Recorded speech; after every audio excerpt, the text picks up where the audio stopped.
The last few years have been very generous to investors. 2020 saw the pandemic and saw the markets fall off their ass, and then they recovered. And 2021, we saw that recovery continue. Going into 2022, I do think it is going to be a little bit more difficult. I don't think that we're going to get the same type of return that we've seen this year. Currently, year to date, the S&P is up 25%, and if we continued that sort of increase, we'll be looking at almost nearly 6,000 for the S&P sometime next year. One of the reasons why I don't think that might happen is because of interest rate hikes, and that is going to limit the supply of money in the economy, especially in America. That being said, I do think that there's going to be an increase in the markets. And my target for the S&P is a nice round 5250, and at some point, this next year, I do think we will hit that, which represents about a 12 to 13% increase from its current price. It's going to be a bit choppy. I think we're going to get a lot of this, and I think that we'll have a couple of months that are very solid in the stock markets next year. In this video, though, I'm going to be looking at 4 shares and 1 ETF, that I think are going to do well throughout the year, partly because of their influence, some of them because of their what they actually mean from a political standpoint, and some just because it's good to have security in a portfolio. My name's Tyrone. It's the 15th of December, and you're watching Mini Pit.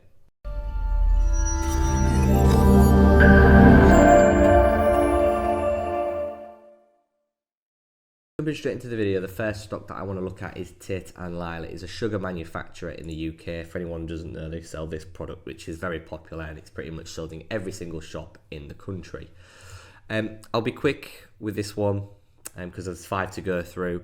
So currently sitting at £6.50.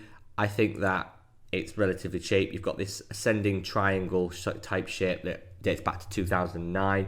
Exceptions of the pandemic here where we broke that. We do have support here, here and here. So £6.50 is the current price. Your next level of support, in my opinion, is that low here that we hit around July this year. That's about £5.95 or so, £6. And if we do break that £5.95, £6, then £5 is your floor. That is a 25% increase. So that's a 25% decrease from its current price, which is quite a bit, but given that it is a very large product and it is sold in every shop, I don't really see a scenario for a 25% decrease unless potentially another variant of the pandemic comes back, which is really, really bad and causes everybody to hoard things. I don't know, whatever. But to the upside is what I'm more interested at. So you've got £7 as the first target, followed by £8 up here, where the descending line of this triangle comes in. If we do break there, then we could go to £8.86. So looking at the risk to reward in terms of that, £8.86 is your highs, with £8 as the realistic target and £7 as your mid target. So looking against the upside, if we get up to £8 or this region of around £8, it's a 25% gain. So it's a 25% loss to a 25% gain. And if we do continue higher, then we could go up to if we get up to £8.86, it's around a 41% increase, which again, that's a good risk to reward for me. The other thing as well, which is making me see Tate Lyle as a good stock, is the MACD. What I see here is a low MACD at -20. Last time we had -20 there. -20 here, -20 here, here and here. And what I found is that we went up there. Here, not too much. We had a bit of a rough patch. Again, MACD was around -20, and we saw that increase there. -20, we saw that increase here. Same situation here, same situation here. We're in an ascending triangle. This looks very good, and in my opinion, I think we are going up. The other thing as well, the numbers are really good on this stock. Half year revenue was 1.5 billion with a profit after tax of 157 million pounds. So the numbers are absolutely fine. This year they're probably going to do about 3 billion pounds in turnover with about a 300 million pound profit. They sit on around a 10% profit margin. And again, the balance sheet is good. They've got 3.1 billion in assets with 1.6 billion in liabilities, leaving net positive 1.5 billion. They're looking to do a sale of part of their business in 2022. And so again, I think they're looking around 500 million pounds for the sale of one of their products. And if they do that, that's going to help reduce their balance sheet, which again is going to help the overall business operations and the current state of this business. So overall, it's a good buy. I'm very happy with Tate Lyle, and I'll probably add it to my ISA at some point. I'm just going to watch the share price till after the interest rate decisions today, and provided it stays at this level and doesn't collapse, I'm going to go in and aim for the £8, 8.86 if the market is bullish next year. Moving on to another share, the next one that I want to look at is actually more of an ETF commodity product, and it's carbon emissions. It's something I've tracked over the last year now, and I've seen this price go from 30 all the way up to 90. It's essentially gone 200% up, or it's up 200%.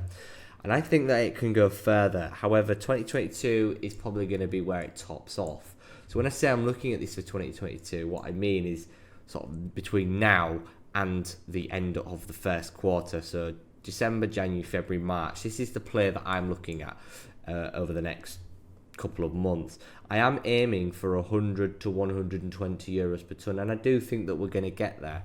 Now, what carbon actually is all it is it's a token or a tax that carbon producers have to pay for every tonne of carbon dioxide that they produce in the European Union, also known as EU ETS.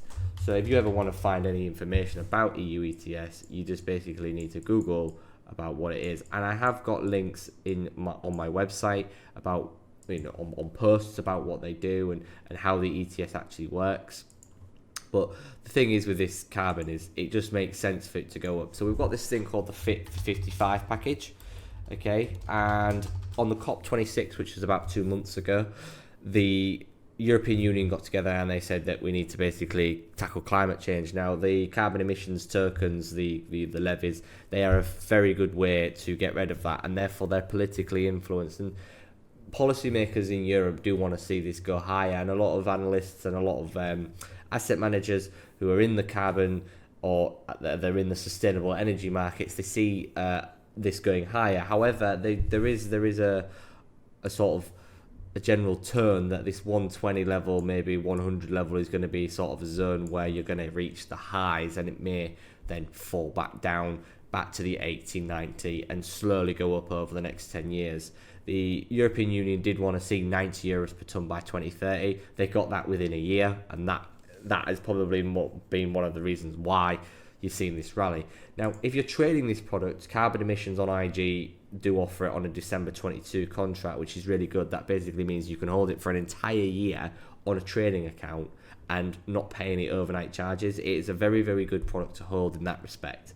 However, if you want to add it to your ISA in your tax wrapper, you can do it via the Wisdom Tree Carbon ETF. So that's the ETF that's offered by Wisdom Tree, and all it does is it covers carbon emissions exactly the same as it would on the trading product. They literally go hand in hand together. I have had carbon emissions in my ISA throughout the year. I have traded carbon emissions and been successful at it throughout the year, and I don't really see any other reason for it to continue to go down unless there is a political influence, i.e. a country tries to ban it, but that is just not going to be possible. So again, this is another thing that I'm looking at. So just quickly to go over the numbers again, 90 is your first target. A break above 90 takes you towards 100, and if we get a break above there, we go towards 110. 120 is essentially the ceiling in this floor, I believe. I don't think we can go much higher than that, but I'm aiming for between 100 and 110, which is a nice 30% increase from the current level, which is, I'm happy to see that. I believe it's about 35%. So yeah, that's fine. To the downside though, there's nothing to say that this could come down 10 or 15%. Even if it does, I'm not particularly worried. Again, your targets to the downside, probably you've got support around 66 euros, which was the initial highs, and this sort of here, there isn't really much support, so it's a bit 50-50. I would say 72 is your first support. A break below that is towards 66, which is your first major support. Further below that, potentially you're going towards the 58 level, and that would be your sort of your floor. I don't see a reason to see below 58, but overall I'm bullish. And again, if we look at the risk to reward, the downside is potentially about a 25% downside, but in my opinion the upside is up to around that 35 to 40%. So the risk to reward again is worth it for my time, I believe. Looking at the third stock, it's a very popular one for a lot of investors, and it's AMD. Now, I have posted AMD throughout the entire year as well. I bought in at $50, $60, $70. You know, this stock has gone up 100%, 150% from posting it. And again, I don't really see any reason for it to come down, seriously down anyways. There's nothing wrong to say it could have a pullback, which it's going through at the moment. But again, another stock that I'm looking at for 2022 is AMD, and I think that's because as we move towards the metaverse and artificial intelligence and just technology, AMD and Nvidia are both going to lead the way in computer processors, computer chips, along with Intel as well. But Intel doesn't interest me too much. But I did do a video, and again the link is in the description below. I did do a video on AMD versus Nvidia, and in my opinion, I think that AMD is the better share. I just feel like it's slightly undervalued in comparison to Nvidia. That being said, that's just my personal opinion, and I'm sure there's people out there that will probably disagree with me.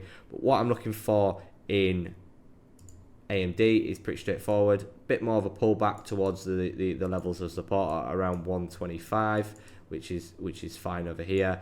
And then over the space of the year, I'd like to see this push up towards the $200 level. Initially, I would be aiming for around 180 as the initial target. So looking to the downside, your support sits at 125. If we do break below there, we have great support at $100, and I do think that $100 is the floor.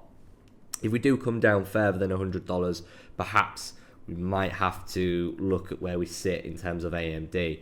So there is that. I don't think we will, but who knows. Looking to the upside, you've got tough resistance at that 160, and that is going to be hard to crack, but a break above 160 takes you towards that $200. And if you're patient enough, and it's very difficult, that even if you're buying in at 130 and you're down 25% because we're at $100, that's not a problem. If you can buy it at 130, you should be able to buy it at 100. You should be able to buy it at 75. Don't just go into a stock because you just think it's going to go up. You buy a business because you think it's going to do well. And AMD, I've got a justification to buy AMD, and that is simply you've got the amount of technology that is going forward over the next next couple of years. I say next 20 years, but in the next couple of years, AMD is definitely going to be up there. So again, if we just look at the quick risk to reward on AMD, I'll just check it 1 second. So the downside risk really is about 14%, followed by maybe 25%. Looking to the upside, it's about 18%, in extension of about 50%. So again, the risk to reward is fine. 25% downside realistically, with upside potential of about 50%. So it's a 2-to-1 risk ratio. If we look at, say, Tate Lyle, that was a 1-to-1 ratio, and Carbon was giving us, I think it was about, again, a 2-to-1 ratio, so it's 40% increase to about a 25% decrease. So again, the risk to reward, in my opinion, is worth it. AMD is one of those, so that would be the next one. And the next one after that actually follows quite sensibly, and that's Facebook or Meta platforms. It ties in with AMD. I think that Facebook, since its highs at $380 a share, it hit that $1 trillion market cap. And I did do a post on it. I think it's got a lot further to go. But again, I just think that we're going up to 400 next year. And I know I'm giving round numbers here, but investors like round numbers, and so do computers. And it just makes sense to see it. They're running on amazing profit margins. I'm not going to look into the numbers too much because I've done posts on them before. And again, if you look through my website, you'll find that I've done the research into these companies. They are literally, in my opinion, Facebook is going to be a 2, 3, 4, even a $5 trillion company because it is pretty unstoppable, similar to how Microsoft and Apple are at the moment. Apple is about to hit $3 trillion, and if Apple can hit $3 trillion, Meta can also hit $3 trillion. So just looking at some of the levels to watch for Facebook or Meta, your major support is at 300, and that's clearly been shown there when we had the drop about about 2 weeks ago to 300. And if we do break there, then we could go towards 250. To see it go up, you want to see a break of the 350, and up above 350 we aim for 400, and then 425 as a long-term target. I think we're going to get there. I just don't see a reason for us not to get there. It could be a little bit tough. There definitely could be a couple of issues on the way. Again, if I'm looking at this current chart, it's a 10% downside initially in the short term, followed by 25% downside, and to the upside it's 7%, followed by 21%, followed by 34%. So the risk is around 1.5 to 1 in terms of the upside to the downside. And again, if you're holding Facebook, you're holding one of the biggest companies in the world.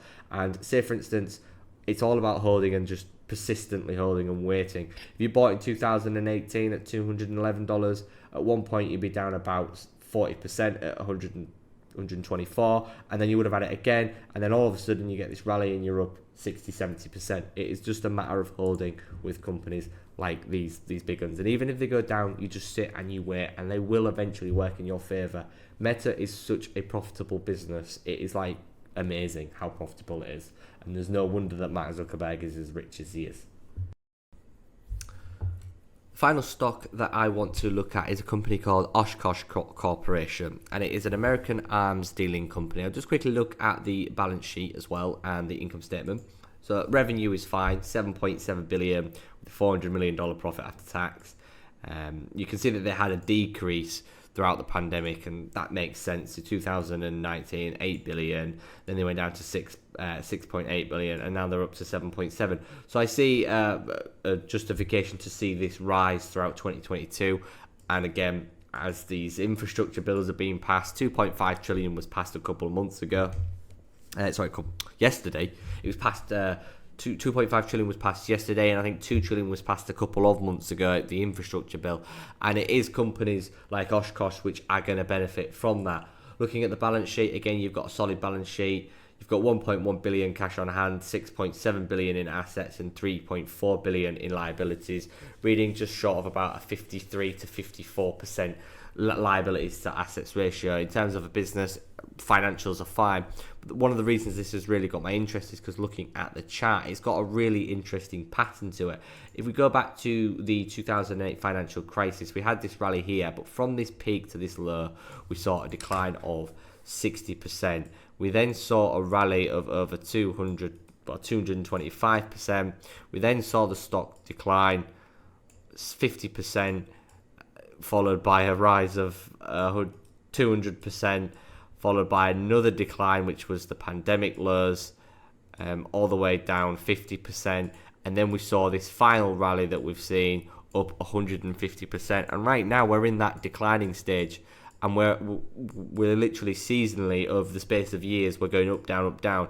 I'd like to see this stock fall to somewhere in the region of about $80 to $85. I wouldn't be buying it at this current level at 110, but I'd be setting alerts at 100. I'd be buying a bit at 100, a bit at 90, a bit at 80, and a bit at 70 as it continues to fall. But this is just one very big upwards pattern that is currently forming, and I do see a case for this to go higher. And I think 2022 we're going to see that hopeful decline that we need, another 20-30%. I wouldn't short it, I'd just look to buy it, but I would look for a decline, maybe another 10 to 20% before I'd start to get long and aim for maybe 140 to 160 over the space of the next 12 to 18 months, which represents a good increase. Buying this could be a really good share. You could see a 60-70% return, and quite frankly, the downside is maybe around 30 to 40%.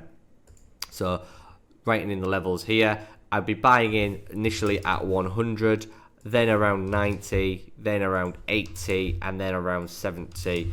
I would say that the floor in this market is that lows at around 45 to 47, maybe even 50. I'd say 50 on that one, apologies. So the floor is about 50. So there is a lot of downside currently at its level. You know, you could drop another 60% before it bottoms out. To the upside though, the targets are 140 followed by 160, and I wouldn't want to be buying in until we see these levels here. And I would simply, as it continues to fall, I would average down the position that I would be buying into. I'd be adding this to my ISA throughout 2022, probably going to my new tax year. before I probably start buying into this. But again, it is another share which I'm very interested to watch and see how it goes. That is all 5 shares. There are plenty of other shares as well that I'm looking at. Rolls-Royce is one of them. In terms of airlines, IAG, I'd love IAG to come up. I think it's one that a lot of people want to come up, but you can't determine where the market's going to go. It's still a very clouded picture with the new variants popping about all the time. So for now, IAG could be sitting throughout 2022 still below that £2 level, and I think that is very possible. I'll be posting so many shares and outlooks and commodity outlooks and indices outlooks throughout 2022 and throughout to the back end of the year. Setups that I think are going to do well. If you like the channel, please subscribe. It helps us out. Make sure you check out the website. Again, everything that we do is free, and it's just to help people. Thanks for watching.